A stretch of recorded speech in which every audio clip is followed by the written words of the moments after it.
Yesu nashimwe twongeye kubaramutsa abakunzi mwese mudukurikirana kuri Highlight TV. Turabaramutsa mu izina rya Yesu Kristo kandi twongera tubaha kaze ku bantu mwese mudukurikirana aho muherereye hose. Imana yo mwijuru ibahe umugisha ndetse n'abandi bose turabatumira kudukurikirana kugira ngo dusangire ivy'imaze ku mitima yacu kandi ndazi ko muzogenda muryoherwa. Kandi twongera tubahamagarira kugira subscribe ndetse na share na like na comment. Turabahamagarira kugira ngo muzoze mubona ibiganiro mutarinze ikiganiro kigiye kumuca mukibona, byaba byiza cyane. Kandi uko tuzoga dusangira ijambo ry'Imana, uko tuzoga dufata umwanya wo gusengeranira, bizogenda bituma tugenda dufashwa twese. Uko mufashwa namwe nanone uko mufashwa, kandi azi ko bigira umumaro kuvyakira wese bimugira umumaro. Rero turabashimira kuba kudukurikirana, turabashimira cyane. Yesu Kristo umugisha, tugiye gusangira ijambo ry'Imana imanitse ku mutima. Ariko imbere ya byose dusangire indirimbo iri mu guhimbaza Imana, iri mu guhimbaza muri kantike nimero 8. Tuyifashanye turirimbane mu izina rya Yesu Kristo. Kw'izina rya Yesu nidupfukame ngo twemere Yesu yuko ari uhoraho, ngo bitere Imana icubahiro, kuko Yesu ariwe jambo w'Imana. Uwo jambo niwe yaremye isi, n'umuco n'umwiza n'izuba n'ukwezi n'inyenyeri nazo n'ibiguruka, n'umuntu mw'ishusho y'Imana yacu. Yaciye bugufi acika umuntu, maze abanyabyaha baca baramwica. N'afise izina ry'icubahiro, hanyuma arazuka atsinze urupfu. Bene data vuga izina ryiwe, muciye bugufi kwari Imana nkuru, n'umukiza wacu Kristo ahoraho, n'izina riruta ayandi yose. Mu mitima yanyu nimumwimike, reka nesha atsinde ivy'amasatani. Niwe afise inganji, niwe azonesha, wamwasi satani niyabatera. Bene data Yesu azogaruka, mu bwiza bw'Imana n'ubw'ingabo zayo. Azotsinda abasi bose bo mw'isi, kuko ariwe mwami aganza abami. Yesu Kristo nahabwe icubahiro. Indirimbo iratubwiye neza ko ngo kw'izina rya Yesu nidupfukame ngo twemere Yesu yuko ari uhoraho. Rero mwene data, turirimbanye indirimbo nuko dukwiye guca bugufi tukemera Yesu ko ari umwami w'abami, kandi tukemera ko yuko ari uhoraho, ngo bitere icubahiro Imana, kuko Yesu ari we jambo w'Imana. Rero dukwiye kumwubaha duciye bugufi, tugakora ivyo agomba. Twabivugaho birebire, reka dusangire ijambo ry'Imana Imana yasize ku mutima wanje. Uno munsi tugiye gusangira ijambo ry'Imana riri muri Yeremiya. Ni ijambo tuza tuzi cyane kandi abantu benshi dukunda gukoresha, ariko ni ijambo ry'Imana riri muri Yeremiya 33. Turasoma ku murongo wa 1 no gushika ku murongo, turasoma ku gice cya 33, turahera ku murongo wa 1 gushika ku murongo wa 3.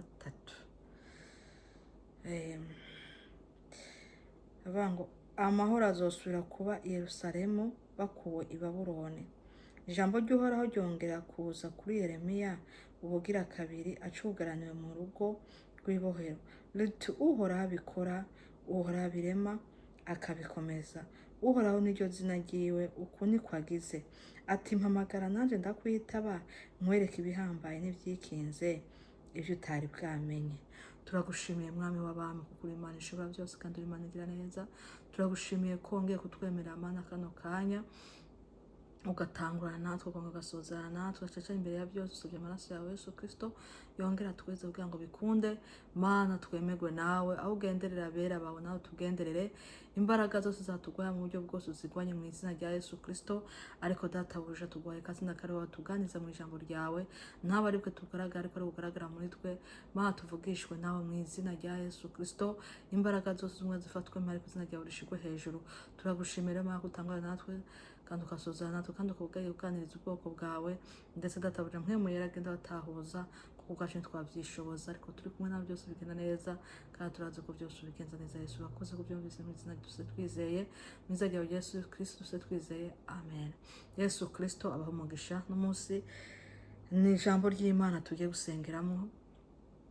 Ni ijambo ry'Imana rivuga ngo uhoraho abikora, uhoraho abirema ngo akabikomeza, uhoraho niryo zina ryiwe, uku niko agize, ati mpamagara nanjye ndakwitaba, nkwereke ibihambaye n'ivyikinze ivyo utari bwamenye. Mwenda ati no munsi ndakuzana ijambo ry'ihumure rivuga ngo ijambo ry'umutwe riravuga ngo amahoro azosubira kuba i Yerusalemu bakuwe i Babuloni. Rero i Yerusalemu uyu munsi uyu munsi Yerusalemu ntabitwa Yerusalemu ushireho izina ryawe. Babuloni naho n'ahantu wari usanzwe uri, ni ikigeragezo wari urimo, ni ibibazo wari urimo. Rero hari ibintu umuntu abamwo bikamutera ubwoba, hagira n'igihe yumva umengo ntagishoboye, umengo byarananiranye, umengo byaranse. Ariko ijambo ry'ihumure uyu munsi rije, ni ijambo rivuga ngo ijambo ry'uhoraho ryongera kuza kuri Yeremiya. Ijambo ry'Imana ryongera kuza kuri Yeremiya ngo ubugira kabiri acugaraniwe mu rugo rw'ibohero. Nawe uyu munsi hari Yeremiya ushireho izina ryawe, ngo umenye ko ijambo ry'uhoraho rije kuri wewe, rije kuri wewe, rije kuri jewe, rije no ku wundi. Ushireho izina ryawe. Ibohero ubugaraniwemo ni ikigeragezo urimo ukugaraniwemo, ari igeragezo c'ingwara, ari igeragezo c'ubukene, ari ikigeragezo c'ubukene, ikigeragezo c'inzara, ikigeragezo c'ibindi byose, cukura minervare y'abana, cukura amahera yo kuriha inzu, cukubugira ikindi kibazo cyose. Ico cyose ni ibohero urimo. Rero wumve ko iribohero uyu munsi ugiye kurivamo mu izina rya Yesu Kristo. Ariko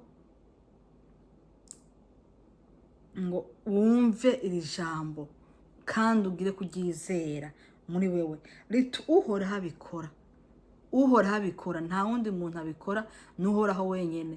Ntabwo ari umuntu akomeye abikora, cyangwa hirya no hirya, cyangwa umubyeyi wawe, cyangwa inshuti yawe, cyangwa ipasiteri, cyangwa uwundi. No, ntabwo ari uwundi abikora, ni uhoraho abikora akabirema, n'ibitahari arabirema bikaba.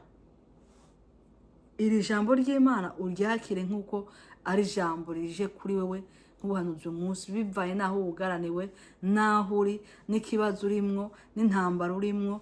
Ariko wumve ko uyu munsi ijambo ry'ihumure rije kuri wewe, riti uhoraho abikora, uhoraho abirema akabikomeza, uhoraho niryo zina ryiwe, uku niko agize, ati mpamagara. Uyu munsi umuhamagare, uyu munsi umuhamagare nanje ngo mpamagara nanje ndakwitaba, nkwereke ibihambaye ivyikinze n'ivyo utari bwamenye. Ngo muhamagare, ngo nawe arakwitaba, arakwereka ibyo utari bwamenye, akwereka ivyikinze n'ivyo utari bwamenye. Ivyikinze akwereka ibihambaye n'ivyikinze n'ivyo utari bwamenye. Rero iri jambo ry'Imana uryakire nk'ubuhanuzi kuri wewe.